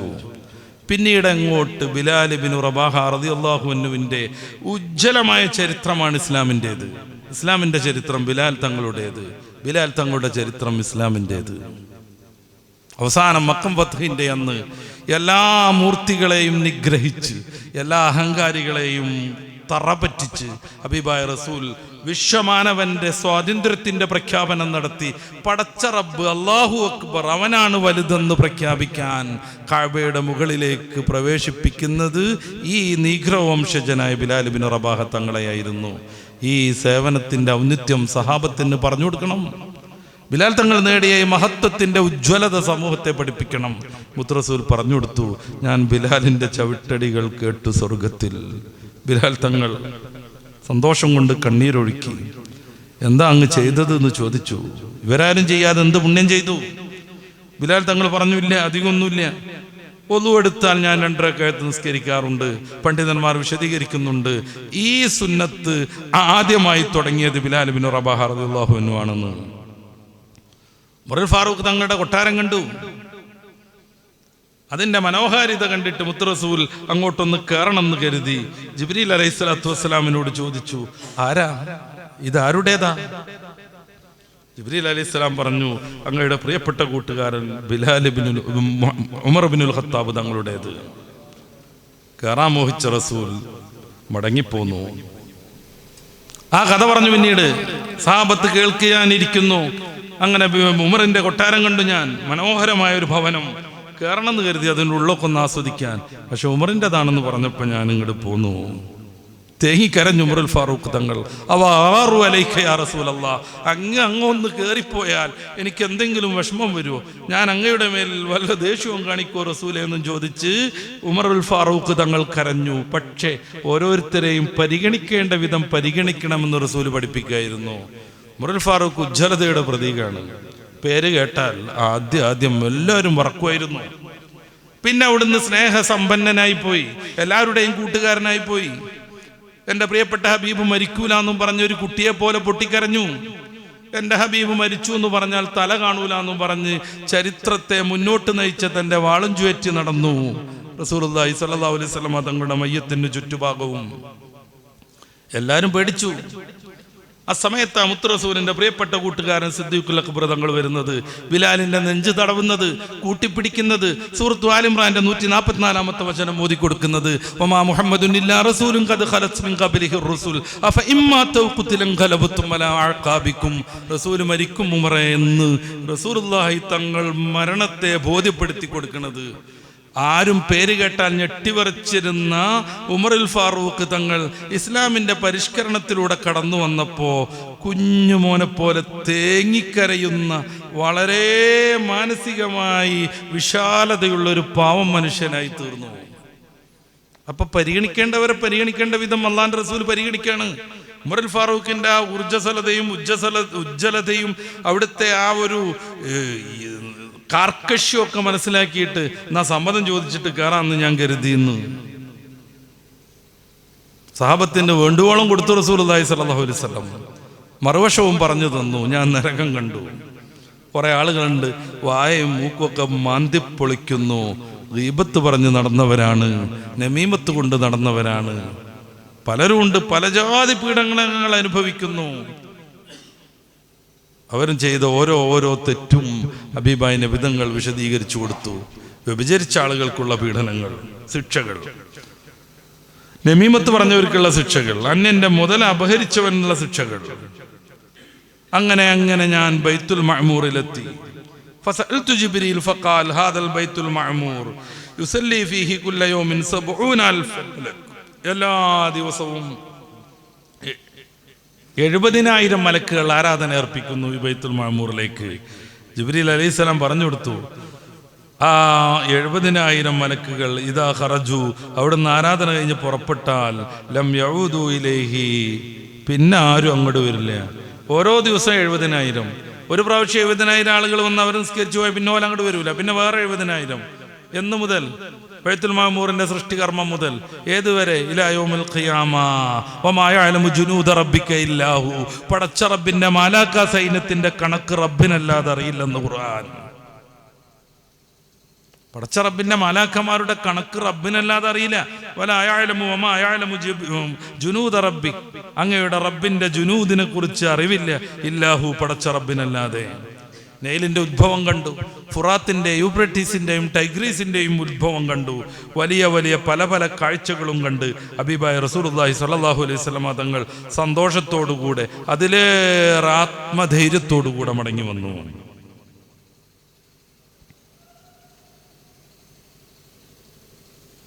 പിന്നീട് ഹബീബായ നബി സല്ലല്ലാഹു അലൈഹി വസല്ലമ തങ്ങൾക്ക് ലഭ്യമാകുന്ന ഹൗദുൽ കൗസറും അവിടത്തേക്ക് കാണിച്ചു കൊടുത്തു. ഹശറിന്റെ വിഭ്രാന്തിയിൽ എല്ലാവരും വേപുത് പൂണ്ട് നിൽക്കുമ്പോൾ ഇത്തിരി ആശ്വാസത്തിന് വേണ്ടി വിശ്വാസികൾ തടിച്ചുകൂടുന്ന ഇടം ഹൗദുൽ കൗസർ. നമുക്ക് അല്ലാഹു തൗഫീഖ് നൽകട്ടെ. പിന്നെ ദാഹിക്കൂല എന്നാണ് ഹദീസിലുള്ളത്. പിന്നെ ദാഹിക്കില്ലെന്നാണ് ഹദീസിലുള്ളത്. പലരെയും കുറിച്ച് പറഞ്ഞു. ആത്മാർത്ഥതയില്ലാത്ത പ്രഭാഷകരെ കുറിച്ച് പറഞ്ഞു. എന്തൊക്കെയോ പറഞ്ഞു പോണ്. അതൊന്നും അവരുടെ ജീവിതത്തിൽ സ്വാധീനിക്കാറില്ല. ഗീബത്തും നമീമത്തും വിരുദ്ധമായി പ്രസംഗിക്കും. ചാൻസ് കിട്ടിയാൽ അവരത് ചെയ്തുകൊണ്ടിരിക്കും. തഹജ്ജുദിനെ കുറിച്ച് പരാമർശിക്കും. പക്ഷെ അവരത് നടത്തൂല. അങ്ങനെ സമൂഹത്തിനിടയിൽ പ്രശ്നം ഉണ്ടാക്കാൻ തന്റെ നാക്കും വചനസിദ്ധിയും ഉപയോഗപ്പെടുത്തുന്നവരെ കുറിച്ച് റസൂലുള്ളാഹി പറഞ്ഞു. റസൂലുള്ളാഹി സ്വല്ലല്ലാഹു അലൈഹി വസല്ലം തങ്ങൾ പറയാണ്, ലമ്മാ ഉരിജ ബി മർതു ബിഖൗമിൻ ലഹും മൽഫാറും മിൻ നുഹാസിൻ യഖ്മിഷൂന വജൂഹഹും വസുദൂറഹും. ചെമ്പിന്റെ നഖം കൊണ്ട് അവരുടെ ഹൃദയവും അവരുടെ മുഖവും ഇങ്ങനെ മാന്തി കുഴിയാക്കിക്കൊണ്ടിരിക്കുന്ന കുറെ ആളുകളെ ഞാൻ കണ്ടു. ഞാൻ ചോദിച്ചു, മൻ ഹൗലാ യാ ജിബ്രീൽ, ആരാണിവർ? ഖാല ഹൗലാ അല്ലദീന യഅകുലൂന ലുഹൂമൻ നാസ്, ജനങ്ങളുടെ പച്ചമാംസം തിന്നുന്നവരാണ്, ഗീബത്ത് പറയുന്നവരാണ്. വയഖൂന ഫീ അറാദിഹിം, അവരുടെ ന്യൂനതകളൊക്കെ ഇങ്ങനെ നോക്കി കണക്കാക്കി അത് പ്രചരിപ്പിച്ച് നടക്കുന്ന ആളുകളാകുന്നു. ആവശ്യമുണ്ടോ എന്ന് നമ്മൾ ആലോചിക്കുക. മാംസം തിന്നുന്നവർ. പരിശുദ്ധ ഖുർആനിൽ മറ്റ് പല തെറ്റുകളെയും പറഞ്ഞ രീതിയിലല്ല ഗീബത്തിനെ കുറിച്ച് പറഞ്ഞത്. സൂറത്തുൽ ഹുജറാത്തിന്റെ 12-ാമത്തെ വചനം ശ്രദ്ധിക്കുക. ആരെങ്കിലും സഹോദരന്റെ മാംസം തിന്നാൻ ആഗ്രഹിക്കുമോ എന്ന്. അത് വെറുപ്പാണെങ്കിൽ അതിലേറെ മാരകമാണ് ഗീബത്ത് എന്ന് ഖുർആൻ നമ്മളെ പഠിപ്പിക്കുന്നു. അതാണ് റസൂലുള്ളാഹി പറയുന്നത്. അവരവരുടെ മുഖം മാന്തി പൊളിക്കുന്നു, അവരുടെ നെഞ്ചു മാന്തി പൊളിച്ചുകൊണ്ടിരിക്കുന്നു. അബൂദാവൂദ് റഹ്മഹുല്ലാഹ് റളിയല്ലാഹു അൻഹു ഈ ഹദീസ് റിവായത്ത് ചെയ്യുന്നുണ്ട്. അപ്രകാരം റഅഖ്വാമൻ തഖത്തഅ അൽസിനതഹും വശഫാഹും, ഒരു വിഭാഗം ആളുകളെ കണ്ടു, അവരവരുടെ ചുണ്ട് പറിക്കുന്നു, നാക്ക് പറിച്ചെടുക്കുന്നു, മുറിച്ചെടുക്കുന്നു. മുറിച്ചെടുക്കാൻ ഉപയോഗിക്കുന്നത് നരകത്തിൽ നിന്നുള്ള കത്രികകളാണ്, ഉപകരണങ്ങളാണ്. ഫഖാല ലഹു ജിബ്രീൽ അലൈഹിസ്സലാം, ജിബ്രീൽ അലൈഹിസ്സലാത്തു വസ്സലാമിനോട് റസൂൽ ചോദിച്ചു, ഇതാരാണ് ചുണ്ട് കത്തിരിക്കുന്നവർ, നാക്ക് കഷ്ണം കഷ്ണമായി മുറിച്ചെടുക്കുന്നവർ? മുറിച്ചെടുക്കുന്നു, ഇവരാരാണെന്ന് ഞാൻ ചോദിച്ചു. ജിബ്രീൽ അലൈഹിസ്സലാം മറുപടി പറഞ്ഞു. മൈക്ക് കിട്ടുമ്പോഴേക്ക് വായടുത്തം പറയുന്ന എല്ലാവരും ശ്രദ്ധിക്കേണ്ട ഒരു മറുപടി. ഹൗലാഇ ഖുതബാ ഉമ്മത്തിക് മിൻ അഹ്ലി ദുനിയ, ദുനിയാവിന് വേണ്ടി വഅദ് പറഞ്ഞു നടക്കുന്ന അങ്ങയുടെ ഉമ്മത്തിങ്ങളിൽപ്പെട്ട പ്രഭാഷകരാകുന്നു. കാനൂ യഅ്മുറൂന അന്നാസ ബിൽ ബിർ, ജനങ്ങളോട് നന്മ കൽപ്പിക്കും. വയൻസൗന അൻഫുസഹും, അവരുടെ കാര്യം അവർ മറന്നുപോകും. ജനങ്ങളോട് നന്മ കൽപ്പിക്കും. വഹും യത്ലൂനൽ കിതാബ്, അവർ വഅദിന് കൊഴുപ്പ് കൂട്ടാൻ ഗ്രന്ഥം പാരായണം ചെയ്യും. പരിശുദ്ധ ഖുർആൻ ഉപയോഗപ്പെടുത്തും, ഹദീസുകൾ, പ്രവാചകരുടെ ചരിത്രങ്ങൾ എല്ലാം ഉപയോഗപ്പെടുത്തും. മനോഹരമായി ചരിത്രം പറഞ്ഞ് വഅദ് പറയും. അഫലാ യഅഖിലൂൻ, പക്ഷെ അതൊന്നും അവർ ചിന്തിക്കൂല, സ്വന്തം ജീവിതത്തിലേക്ക് കൊണ്ടുവരികയില്ല. ഇമാം അഹ്മദ് റളിയല്ലാഹു അൻഹു നിവേദനം ചെയ്യുന്ന ഹദീസാണിത്. വേദി കെട്ടി മൈക്ക വെച്ച് തന്നെ അങ്ങനെ ആവണമെന്നില്ലെന്ന് ഓരോ ശ്രോതാവും ശ്രദ്ധിക്കുക. മക്കളെ വിളിച്ചിട്ട് ഇന്നൊക്കെ കാട്ടണം എന്ന് ഉപദേശിക്കും. മൊബൈൽ ഫോൺ കിട്ടിയാൽ നമ്മൾ അതിനപ്പുറം മാരകമായത് കാണും. ഭാര്യനോട് ഇങ്ങനെ ആവണമെന്ന് പറയും. തൻ്റെ കീഴിലുള്ള പണിക്കാരോട് ആത്മാർത്ഥത പുലർത്തണം എന്ന് പറയും. പടച്ച റബ്ബിനോട് ഒരിക്കലും നമ്മൾ ആത്മാർത്ഥത പുലർത്തില്ല. റബ്ബിനോട് നമ്മൾ എനിക്കെല്ലാം വിട്ടുപുറത്ത് മാപ്പാക്കി തരണേ എന്ന് പറയും. നമ്മുടെ കൂട്ടുകാരിൽ നിന്ന്, സഹോദരനിൽ നിന്ന്, മകനിൽ നിന്നുണ്ടായ എന്തെങ്കിലും ഒരു അപാകം അവന് വിട്ടുപൊറുക്കാൻ നമ്മൾ സന്നദ്ധരാവുകയേയില്ല. പ്രഭാഷകർ എന്ന് പറഞ്ഞാൽ സ്റ്റേജ് കെട്ടി വയലറിയുന്നവരെന്ന് മാത്രം മനസ്സിലാക്കരുത്. എല്ലാ ഉപദേശികളും എല്ലാ ഉപദേശികളും ആ ഉപദേശം അവരുടെ ജീവിതത്തിലേക്ക് വരുന്നില്ലെങ്കിൽ തീയിൻ്റെ കത്രികകളും ഉപകരണങ്ങളും കത്തി ഉപയോഗിച്ച് ചുണ്ട് ചെത്തുകയും നാക്ക് കഷ്ണിച്ചെടുക്കുകയും ചെയ്യുന്നവരായി അവർ പ്രത്യക്ഷരാകുമെന്ന് പുണ്യപ്പൂമാൻ മുഹമ്മദുർ റസൂലുള്ളാഹി നമ്മളെ പഠിപ്പിക്കുകയാണ്.